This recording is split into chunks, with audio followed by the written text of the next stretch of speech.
G'day everybody, and thank you for tuning back into Albatross Barbecue. As I said in our last video, this cook is going to be a tomahawk steak. And we're going to be cooking it on the new Patagonia or Perilla grill for the very first time. I can't wait. Let's get cooking. Firstly, let's wind our grill all the way to the top so we can start a fire.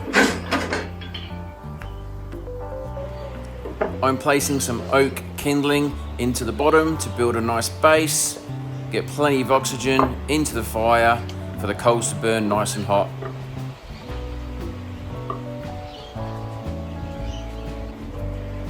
I'm using some lump charcoal today. I'm just going to place it all around the grill and also place some Kingsford hickory lumps into the fire for a little bit of smokiness.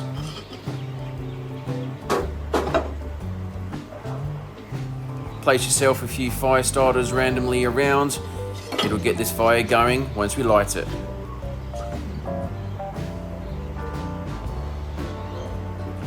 Next is the fun bit.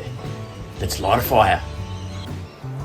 So start your fire and just let it burn for a good 20 to 30 minutes. And so you can get that charcoal and all those other coals really nice and hot to allow yourself to manage that heat when cooking your tomahawk. Turning our attention to the tomahawk itself, I've got this out. I'm letting it get up to room temperature. All we're simply going to do today is put some kosher salt and some black pepper onto the steak, no binder. Make sure you cover both sides, give it a good pat.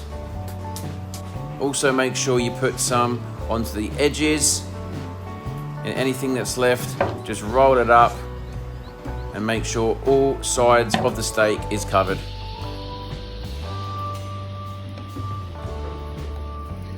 The coals now are getting nice and hot. Just going to let those flames set a little bit and let that salt and pepper soak into the steak. We'll be good to go.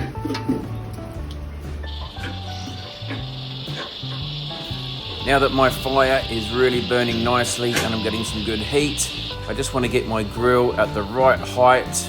I don't want it too hot to start with. This temperature was feeling perfect. So on went the tomahawk steak.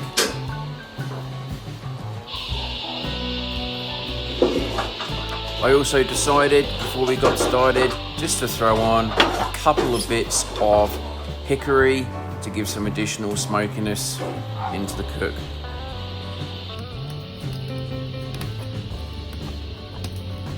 The idea was to cook it slowly initially, just so I could try and form a little bit of a bark. I'm not smoking here, but I gave it about 10 minutes on each side whilst it was at this level. Out of curiosity, I wanted to check the temperature, and as you can see, I was still only 70 degrees Fahrenheit, so a long way to go.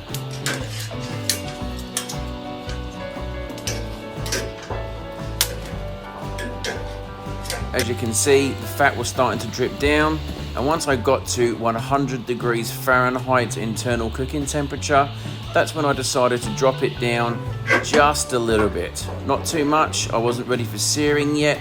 I just wanted to get that internal temperature up to approximately 120 degrees Fahrenheit. And then once I got to 120 degrees Fahrenheit, that's when I wanted to drop it down, not to the lowest level, but much lower, so I can start the searing process and really get some nice color onto that steak. At this point, I'm around 35 to 40 minutes into the cook. Obviously, once your steak is this low, you really want to monitor it and make sure it doesn't go too far. All you're doing now is you're really starting to let that fat sizzle and render down. Your target temperature, if you like it medium rare, is 135 degrees Fahrenheit, which is what I hit now.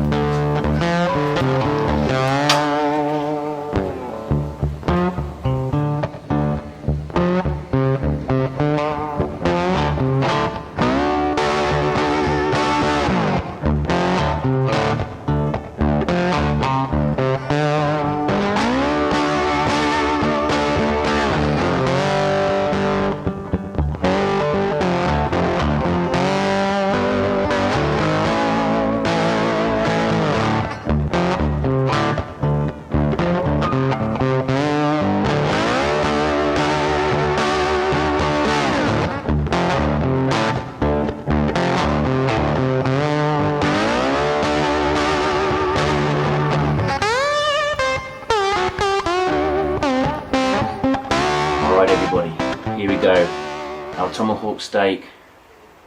It's juicy, smells beautiful. I wanted to go to about 140, which is roughly where I got it. It's rested for 5 to 10 minutes. Now it's time to give this thing a taste test. Let's dig in.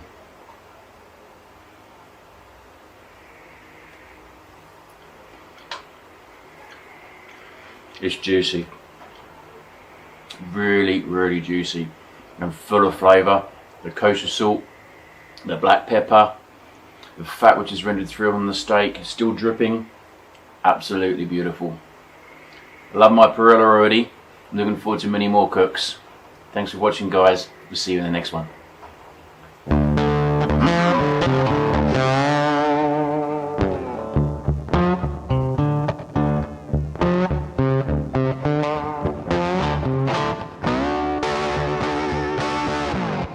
Thank you for watching, guys. That was an enjoyable cook and a damn tasty steak.